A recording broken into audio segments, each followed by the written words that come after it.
All right, so today we want to take another step in what we talked about the last time. The last time we touched base on Proverbs 24, chapter 24, verse 16, which talked about the righteous falling, but they continue to get up again. Today I want to touch the other side of that. And this is Proverbs chapter 24, verse 17 and 18. It says, "Don't rejoice when your enemies fall. Don't be happy when they stumble. For the Lord will be displeased with you and will turn his anger from them." I think that's a powerful concept that the Lord brings out, actually that Solomon brings out in this verse.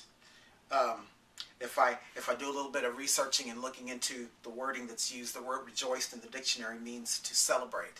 So it's saying don't celebrate when your enemy falls. Not a good thing, because this is actually a form of revenge that we elect to take in our own hands, which the Lord specifically talks about in the book of Romans, chapter 12, verses 19 and 20. There he says, "Dear friends, never take revenge. Leave that to the righteous anger of God. For the scriptures say, 'I will take revenge, I will pay them back.' Instead, if your enemies are hungry, feed them. If they are thirsty, give them something to drink. In doing this, you will heap burning coals of shame on their heads." This is something that goes totally against the grain of society. If you hear what's in the media, what's in the news, even probably maybe some of the people that you are familiar with and are friends with, people are real big and intent on taking matters in their own hands and getting their own revenge to make them feel better. What they're doing is they're acting in the flesh.